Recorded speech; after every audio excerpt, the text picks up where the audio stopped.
21 अगस्त 2025 की उस शाम ने सिर्फ निक्की की ज़िंदगी ख़त्म नहीं की,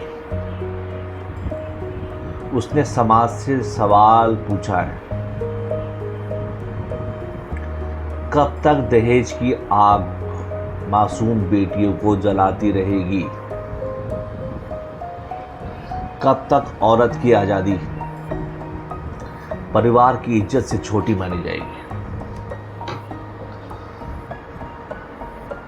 दोस्तों, हम चर्चा करेंगे इसमें। काफ़ी दुखद स्टोरी है। एक युवती है निक्की, जो 2016 में उसकी शादी हुई थी सिरसा गांव में रोहित नामक के व्यक्ति से, और उसको दिन दहाड़े जिंदा जला दिया जाता है।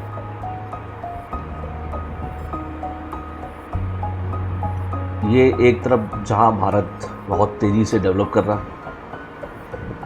मेरे ख्याल से पूरे वर्ल्ड में भारत सबसे तेज़ी से डेवलपमेंट की तरफ अग्रसर है, और वहीं ऐसी घटनाएं हमारे समाज को एक आईना दिखलाती हैं कि हम कहाँ जा रहे हैं।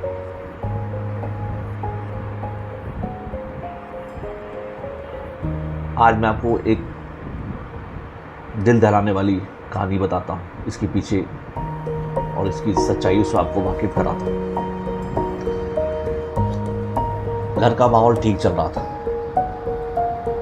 21 अगस्त दोपहर की बात है, 2025। घर का माहौल बिल्कुल शांत था।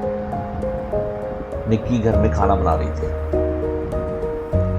तभी उसकी किसी से फोन पे बात होती है। चेहरा उदास था। फिर अचानक से वो किट से अपनी मेकअप किट निकालती है और कपड़े निकालती है, और धीरे धीरे फोन पे बोलती है, आज मैं अपना पार्लर फिर से खोलूंगी, चाहे कोई माने ना माने, मेरी जिंदगी मेरे फैसले से होगी। विपिन, जो उस महिला का पति है, उसकी बात को सुन लेता है। फिर वही जिद, कितनी बार कहा है, इंस्टाग्राम की रीलें और पार्लर खोलना बंद करो, यह सब हमारे खानदान के खिलाफ है। निक्की बोलती है, विपिन, ये मेरा सपना है। शादी के बाद से तुमने मेरी हर जिंदगी और आज़ादी छीन ली है, अब मैं और बर्दाश्त नहीं कर सकती। दोनों में तकरार होती है और बढ़ती चली जाती है।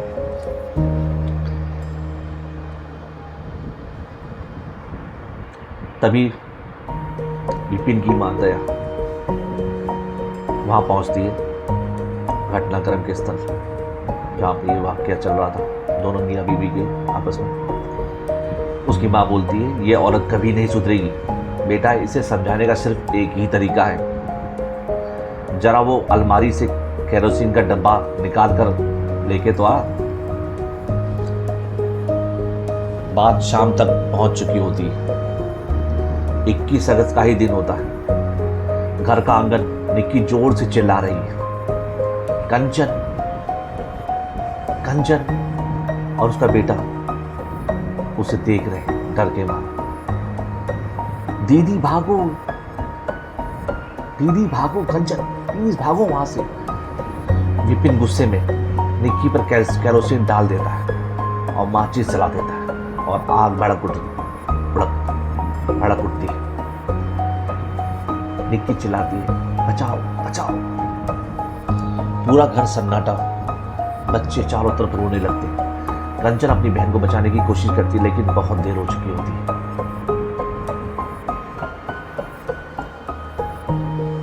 कंचन हॉस्पिटल ले जाया जाता है। पहले उसे फोर्टिस, नोएडा के फोर्टिस हॉस्पिटल में ले जाया जाता है, जहाँ पे उसकी काफ़ी गंभीर अवस्था हो। देखते हुए उसको दिल्ली के सफदरजंग में रेफर कर दिया जाता है, और वहाँ पे फाइनली उसकी मौत हो जाती है।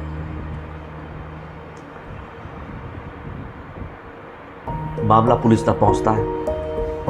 मामला इंस्पेक्टर बोलते हैं, मामला दहेज उत्पीड़न और हत्या का लग रहा है। पीड़िता निकी के उसके पति विपिन और सास दया और देवर नहीं मेरे ख्याल से जेठ है उसका, रोहित ने मिलकर आग के हवाले कर दिया।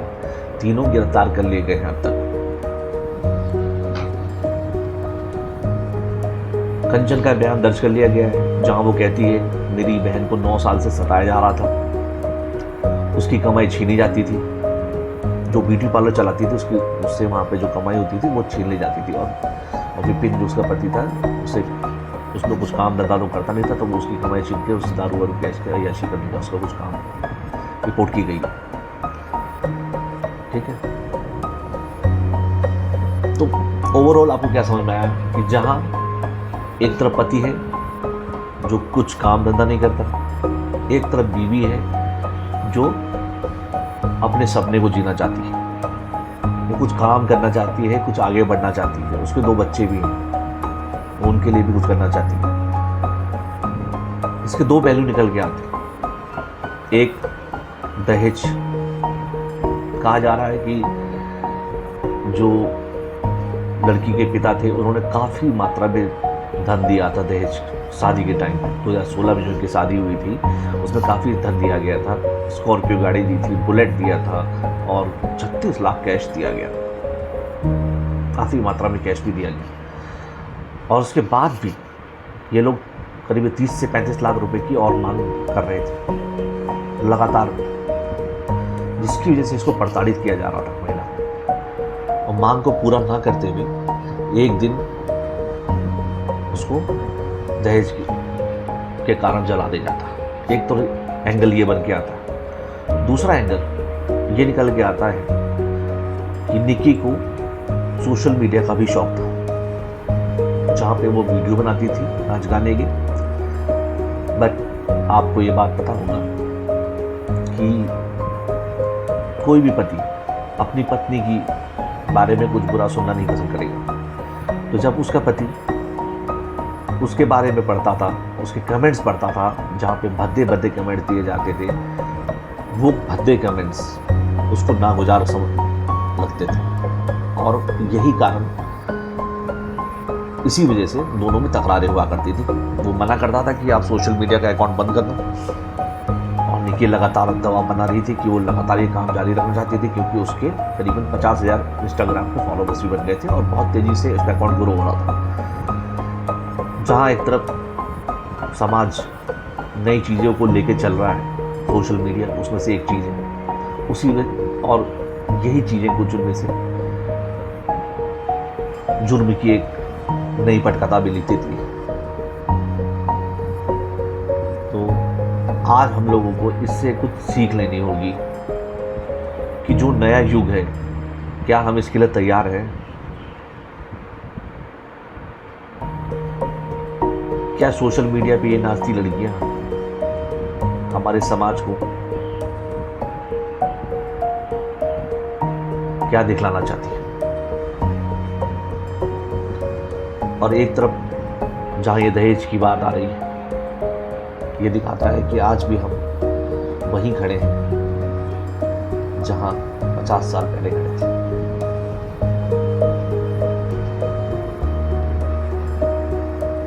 घटना दुखदाई है, इस पे मैंने अपने विचार रख दिए। आप लोग भी अगर इसमें से कोई बात आपको ऐसी लगती है जो आपके खानदान से रिलेटेड है, जो मैटर आपके खानदान में चल रहा है, क्योंकि सोशल मीडिया पे काफ़ी लोग आ चुके हैं, क्या ऐसी कोई घटना आपके घर में तो नहीं घट जाएगी? क्या आप इस बात का ध्यान रख रहे हैं? तो इसीलिए आज मैं आपसे इजाज़त लेता हूँ। आप मेरे चैनल को सब्सक्राइब करिए, शेयर कीजिए। हम इसी तरह ऐसे मुद्दों को लाते रहेंगे जो हमें झकझोर देते हैं और जो हमारे देश को एक कदम पीछे धकेल देते हैं, और जिस पे हमें सोच और विचार करने की जरूरत है। जय हिंद दोस्तों।